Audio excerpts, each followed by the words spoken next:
My assignment today is to introduce our next reflection speaker. This is a task both very easy and very difficult. First, the easy part. She is perhaps one of the most well-rounded students ever to pass through the doors of American Heritage, having taken part in almost every program we offer. Athletics? Yes, she was a member of our girls' varsity basketball teams. Fine arts? Yes, she played the cello in our orchestra all 4 years of high school, and she won straight superiors at every single music performance assessment. Clubs? Mu Alpha Theta, National Honor Society, she was president. Science National Honor Society, she was president. Multicultural Club, she was vice president.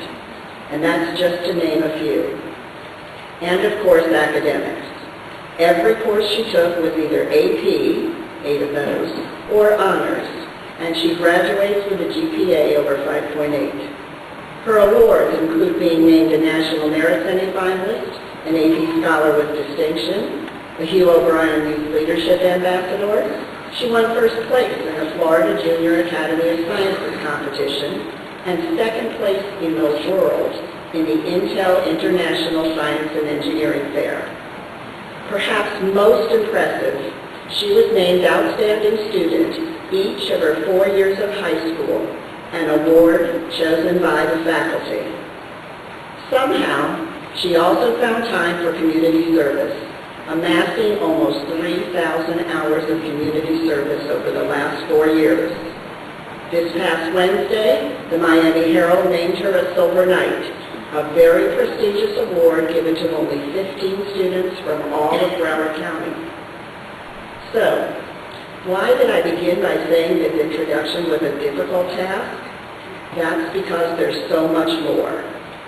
But I must stop now, or my introduction will be longer than her speech. This young lady is off to Washington U to begin the pursuit of her career in medicine. It is with much pride and affection I present our speaker for the American Heritage Class of 2011, Ms. Anna Joy Cutter.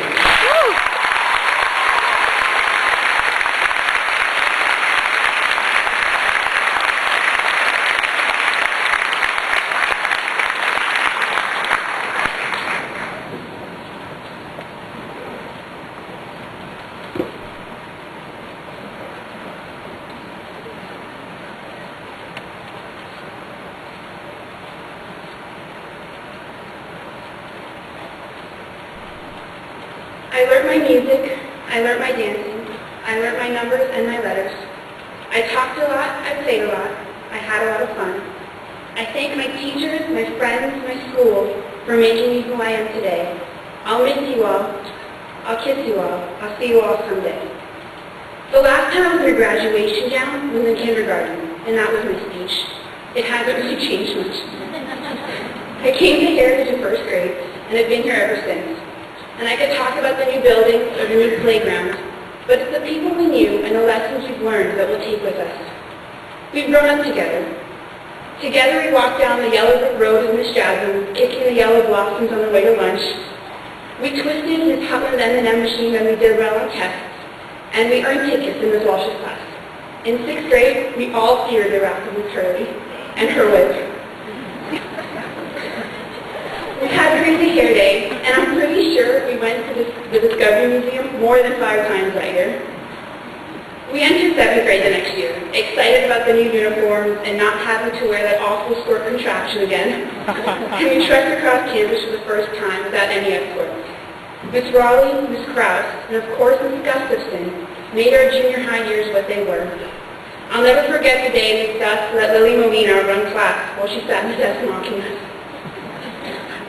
We survived middle school somehow, attending junior high assemblies every morning, departing to the class with the words, "Make it a great day or not. The choice is yours." And then high school began. 9th grade brought many new faces, and some of the same old ones. Classes became more difficult, especially biology, with that teacher who endearingly called us all dingbats and twits. But Miss Sopel guided us through it. She listened as we vented to her, helped us with our immovable schedule, and reminded us every day that it was possible to succeed in whatever situation we could find ourselves. Miss Anasta gave us the freedom we needed to learn how to think for ourselves. We slaved away over Of Mice and Men and Romeo and Juliet, learning how to cut down on sleep. We graduated with Sassy Miss Wilson the next year, the woman who fight tooth and nail for us, her babies. And we met Miss Gregor, the woman who might actually love Pepsi more than she loves chemistry. And we talked to Miss Lewis when we could understand her. Mr. Whitcomb rattled our brains day after day, forcing us to think outside the box, and basically stalk him until we finally figured out what his religion was. And school became more serious then, the next year when junior year hit.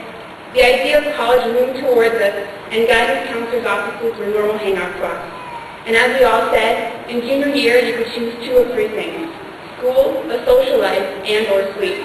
And as we all sang, no sleeping here tonight, no sleeping here tonight because you're a junior. The workload was tough and extracurriculars were brutal, and it was commonplace to log onto Facebook at 3 a.m. to see your entire English class online, reading Spark Notes for the book due the next day. We learned how to play Risk, and we played violent games with spoons and pit with Miss Milam, Friday, telling us her stories about Kentucky and, of course, General Washington. Then there are some of the staples of American heritage we met. Miss Valella and her woodchuck dance, Miss Hurtado and her hidden love for all of us, Miss Cashman, a future dean, Mr. Jenkins and the science, or should I say guns, we all learned about, Miss Papa with her tough but true love, and Mr. Miller and his unwavering support for all of us, and the Blue Party. And you can't forget Mr. Colgrove, blue eyes and dark shirts. And Miss Melania.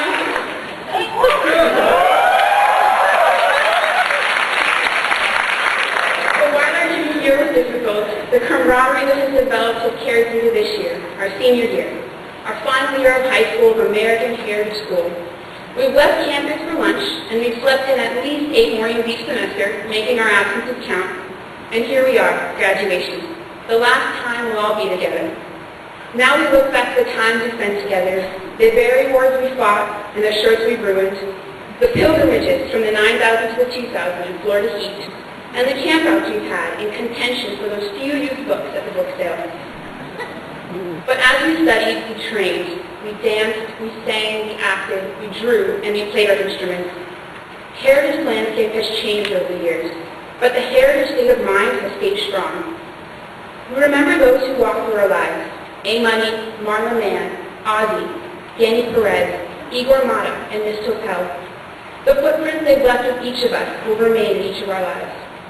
We've made our mark, class of 11. We've won more awards in everything than anyone ever has. We've gone into colleges kids around the world can only dream of. And we throw parties that make headlines across the globe.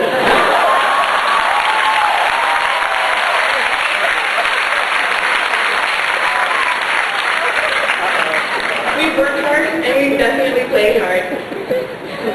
And now, we thank those who supported, guided, taught, and advised us. Administration, teachers, our peers, and of course, our parents. And now we go off, taking with us 2 heritage antiques. Senora Ganano, with her perky, albeit pathetic puns, and the Quamator, a nightmare to some, and loved by many others.